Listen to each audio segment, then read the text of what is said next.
Hi my lovely friends, web of life থেকে চলে এসেছি আমি আজকে নতুন আরেকটি এক্সাইটিং মজাদার রেসিপি নিয়ে। তো আজকে বানাবো yummy yummy cheesy cheesy creamy pink sauce pasta. সেটার জন্য আমাদেরকে যেটা লাগবে, প্রথমে পাস্তাটাকে সেদ্ধ করে নিতে হবে। তো আমি একটা প্যানে পাস্তাটা সেদ্ধ বসিয়ে দিয়েছি। আজকে আমি নিয়েছি প্যানে পাস্তা, যেটা সেটা আপনারা আপনাদের প্রেফারেবল যেটা মনে হবে, যেকোনো পাস্তা আপনারা ইউজ করতে পারেন, কোনো প্রবলেম নেই। তারপর চলে যাচ্ছি চিজ, যেই সসটা আছে সেটা মেড করার জন্য। আসলে হাতের কাছে চিজ সস, তারপর আপনার যা যা ইনগ্রেডিয়েন্টস সব যদি একটু গুছিয়ে নেন, এই পিঙ্ক সস পাস্তাটা করতে কিন্তু খুব একটা সময় লাগে না। তো আমি প্রিপেয়ার করে নিচ্ছিলাম আগে থেকেই চিজ সসটা। কারণ এটা একটা অনেক বড় একটা ব্যাপার। এটা যদি রেডি থাকে সেক্ষেত্রে আপনাদের খুব বেশি সময় লাগবে না। এক চুলোতে আপনার পাস্তাটা সেদ্ধ হচ্ছে, আরেক চুলোতে আমি যেই চিজ সসটা আছে সেটা প্রিপেয়ার করে নিচ্ছি। আপনারা দেখে নিশ্চয়ই বুঝতে পারছেন যে কত সহজে আমি কি ইনগ্রেডিয়েন্টস গুলো এড করে কতটুকু থিকনেসটা রাখছি। পুরো রেশিওটা আমি আপনাদের সবার সঙ্গে এইজন্যই শেয়ার করছি, মেথডটা যেন আপনারা দেখে বুঝতে পারেন যে কতটুকু ঠিক থাকবে এটা।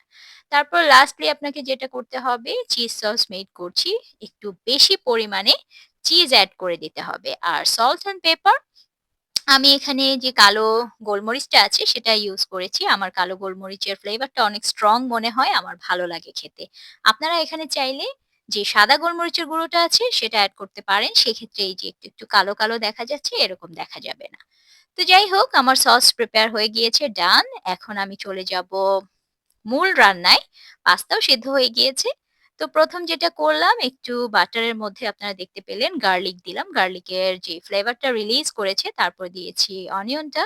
তারপর একটু কিমা দিয়ে দিয়েছি, চিকেনের কিমা। একদম মানে একের পর এক জাস্ট খালি দিয়ে দিবেন।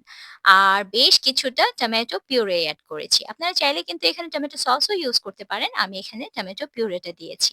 লবণ দিয়েছি আর দিয়ে দিয়েছি কিছুটা কি বলে এটাকে?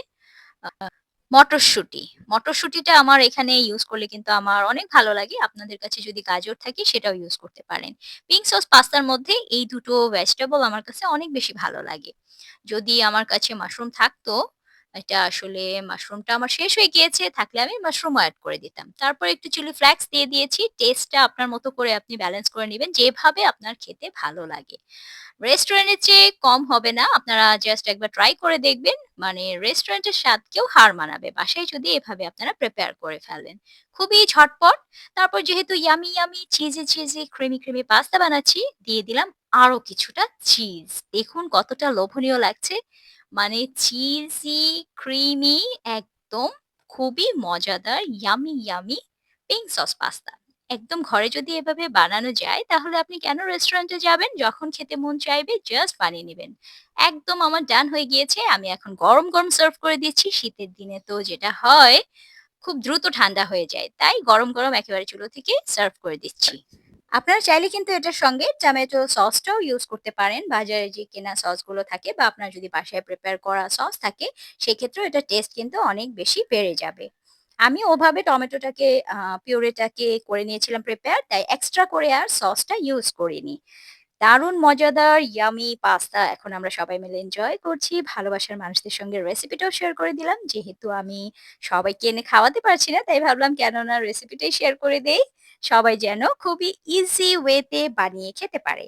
আর লাস্টলি আমার মেয়ের কাণ্ড দেখুন। সে আরেকটু চিজ এড করছে উপর থেকে। জাস্ট এমনি, এমনি মজা করে। এটাও কিন্তু নাইস লাগবে খেতে, তাই না? Yummy, yummy cheesy, cheesy pasta. তো ঠিক আছে, আজকের রেসিপিটি কেমন লাগলো অবশ্যই আমাকে কমেন্টের মাধ্যমে জানাবেন। আর আপনারা কে কিভাবে করে থাকেন সেটিও জানাতে পারেন। আর যদি কেউ ট্রাই না করে থাকেন, অবশ্যই আমি বলব আমার রেসিপিটি ফলো করে বানিয়ে দেখবেন।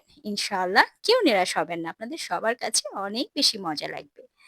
তো থ্যাংকস ফর ওয়াচিং। আজকের জন্য এখানেই বিদায় নিচ্ছি। ভালো থাকবেন সবাই, সুস্থ থাকবেন। আল্লাহ হাফেজ।